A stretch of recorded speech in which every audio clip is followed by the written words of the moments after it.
Hello, everyone. We are joined by jawgemo from G2 coming in after their first playoffs game against 100 Thieves, where they pretty much smashed it, I gotta say. Firstly, congratulations on the win. I'm pretty sure you gotta be feeling pretty happy about that. I think one of the things when I talked to Valen last week that he said was that really stood out to me was in another universe, we could have been 5-0, like the G2 of old. And I think we kind of saw traces of that in today's game with how dominant you guys were. So, what do you think was the main reason for how convincing your victory was? Was it preparation? Was it the team you were playing or confidence? I would definitely say it's obviously all of those. I Okay. would say definitely more like the prep. This is definitely a big game for Josh, and I've been kind of underperforming a little bit. So for myself, I was just like putting all my efforts in, trying to make sure that every day of the practice, this whole week leading up, was just like the best it could be. And I think me noticing that, I also see the guys also having the same idea and mental to provide that strong success for us because we've been up and down a little bit, of course, but this preparation week was insane. I think Josh did a really good job this week with that, and then obviously the confidence came in with the team. If one guy's happy, one guy's confident, everybody else is gonna be confident. I mean, it just kind of spirals around our whole team. When we're not confident, then that's kind of when you see like the little hiccups, the little bit of a map loss, or whatever the case is. That 5-0 was a definitely like a dream, or like whatever the case is, but we're here to achieve it, and we still have every opportunity to do that. We have every opportunity to win that stage one. So yeah, that's what we're going for now. Yeah, who cares about a 5-0 when you got a trophy on the line? That's fair. Also, now you guys are one more game win away from Masters London. So I think that you're probably one of the most consistent teams in the world, if not like not just Americas, in the world when it comes to consistently making those internationals, even if it doesn't go all the way to the trophy, for example. So why would you say how would you say you've managed to achieve that consistency over so many different metas and different agents being popular, different map pools, whatever, like so many different eras, I suppose. Honestly, it's the coaching staff, Shaq and Josh, kind of like they pushed us to like certain metas. Obviously, like last year was like the Euro Tejo, and he pushed it a lot. He made sure that we were doing things correctly with the utils around both characters. I mean, this meta was like hard pressed on me, like, hey, make sure you learn your neon, make sure you like, watch these VODs from the old neon players that are that are well.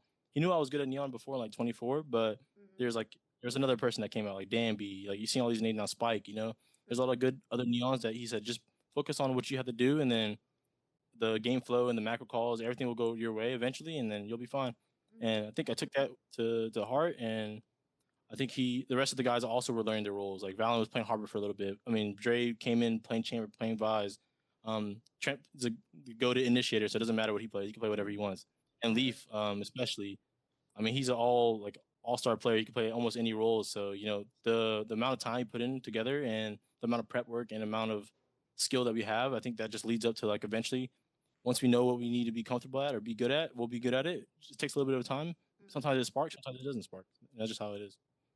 Yeah, fair enough. I think that today everything seemed to be coming together perfectly. So that was good. Out of curiosity, are you happy to be getting out of Neon Jail soon, or with the Um, patch, or do you think there'll still be like a lot of space for the agent to be played?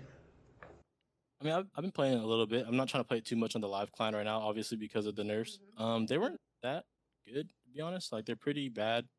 I'm not sure if Neon's dead, but like the fact that you just zigzag more, like just running straight left, right, whatever. Like it's not that like crazy. You can still have a couple of jumps. It's not that crazy, but I'm kind of glad that I'm getting out of it. I hope I am gonna get out of it because I don't think it's that good. I think there's other like characters to play. I mean, I've been playing Raze already. Like I already knew So the you meta was gonna gotta come to go that. raise, yeah. So like I've been just trying to figure out and give Josh my opinion on certain characters that are coming out. Maybe they come up with a new duelist in London. Who knows, right? Um, so yeah, I hope. I mean, basically, I hope. That's all I can say. Okay, and talking about London, your next opponent, if you beat Crew, you're gonna be headed to London, and this time, thankfully, they've gotten their visas and they've all been like popping off in stage one. So, what do you think is the biggest difference from or rather for the next game, seeing that their team that performs so strongly during groups, what do you think is going to be the biggest challenge as you go for them? Is it that they're a bit unpredictable, or what is it for you guys? I would say back then, I would think like Sodhawk's like idea behind his game was more unpredictable. I think he kind of knows what he needs from his team this year. It's a little bit more obvious. I would say it's a little bit harder to like guess the meta because the meta is set right as of this stage right now. So I mean, I just know that it's more individual right now. I mean, they have less. I mean, they have Sodhawk. They have Dante has been doing well as well in MW0, Oh yeah. and I'm missing one more Spike I think as well, or no, I think no, I think Spike missing is one. on Live. Spike's on Lev, yeah, my bad. Uh, Yeah, the last guy. So sorry, don't be mad at me when you watch no, this, don't worry. but yeah, I It's think that okay. He Sawhawk came after a definitely game. Don't worry about him. for sure. I think yeah, Sawhawk's a little bit more predictable now, but I definitely think he's still like one of the best IGLs that have ever been in this game. So I think Hmm. Allen versus Sawhawks, gonna be my favorite part of this year. It might be like a good rival. Hopefully, that's kind of what we're looking for, and I think obviously we give them a lot of respect. We screamed them before everything, and I think yeah, we're gonna have a good game. That's all it is. I'm really excited to watch that one, that's for sure. And talking about, I want to also talk about your international performance because I think after Masters Bangkok, even though you guys have consistently made internationals, you probably haven't gone as far as you would have liked in most of these events. So, what do you think are kind of the reasons for that? Is it like a question? Is it to do with other teams reading the meta better, or just them having like more standout performances that day?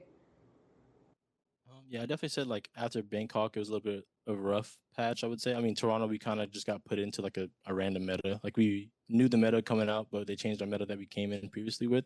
So it was just like a learning process while we're in the big stage because we skipped groups. So it's a little bit harder. Toronto was just a little bit of under performance from a few of us, and then even at the last champs that we were at, I think we had it in the bag, but we fell short to ourselves. Like I think right now, since we're not with Dre being on team, if we're losing to ourselves, we're gonna be losing in the long run. So as long as we can kind of keep our head up high, I don't think that we'll have these results again. I mean, Santiago wasn't that bad. It was our first showing as a five, and I think Dre has a lot to improve, and he been showing it. I mean, you can see him; he's one of the top players right now in the league Clearly, yeah. in America. So I'm just pushing. I'm just waiting for that moment again when we're back on that stage and that main stage and at Masters or Champs. I'm gonna see the guys peak a little bit higher than they did last time. Um, yeah. I mean, I'm ready for that. I want to ask about you in particular because do you think that since you've already won that trophy, there's like less pressure on you to achieve more?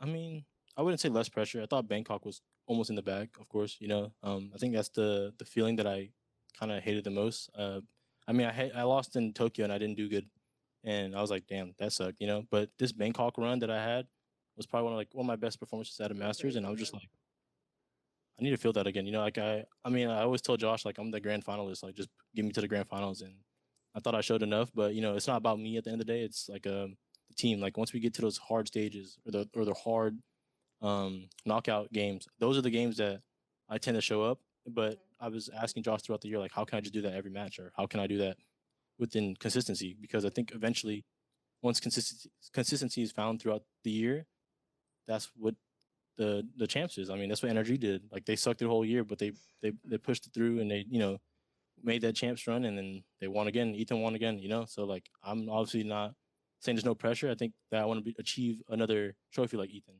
I think I want to be where he's at because he was my idol. Like joining EG, like when he joined EG as well. Seeing him lifting a trophy without me, I was like, damn, that sucks. Like could have been us again. But whatever the case is, but I'm shooting for that Masters and then I'm shooting for that double champs, and that's just been my goals, and it won't stop. I don't think we have a I don't think we have a double champs winner yet. So that would be pretty cool if you could get that done probably. Oh, the double, yeah, yeah, yeah. Double It'd be me and champs. Ethan. Yeah, Oh yeah, well, yeah. Well, along with Ethan, apart from Ethan, clearly. yeah. But yeah, that would be kind of I think cool. it's Saucy. Saucy's the only other one that won a Masters in Masters and the a champs. champs, yeah. Both. So I'll be second regardless. But that's my goal. Like trying to be second. I already Try. got the first America 3 trophy with the boys, so that's Mhm. still something under me, and I still feel pretty good about that. It's definitely something to be left in the past. Even my champs trophy that I won, I was leaving in the past because that's 3 years ago. It doesn't matter anymore. For me, it doesn't matter. It does hold a standard, but it doesn't give me like I don't know. It doesn't give me being better than anybody else because I'm not. I gotta be there again and be the best I can whenever it matters. How do you consistently like work on yourself as a player, as especially as a duelist player, because there's just so much shift happening all the time. Yeah, I mean this was pretty stressful season so far. I mean I wasn't playing like I said I was underperforming for a while. Then I was just trying to figure out, is it me playing the game? Am I playing too much of the game? And honestly, it's actually my health. Like I wasn't really doing anything for myself to like be the best version of myself. We have our performance coach Robert Yip, and he's been helping me out a lot. I mean, I was getting like I used to work like regular jobs, so I was working 2 jobs a day, 5-6 hours of sleep, and I was like, yo, I'm good to go. And I mean, it carried on. I did win champs under 5 hours of sleep. So like I could Respect. say like, hey, I'm the only one that done that. But Robert was helping me like, hey, since you did it before, it doesn't mean you have to do it now, you know? And I was like, oh, okay. So, you know, he's been helping me with like trying to figure out their sleep.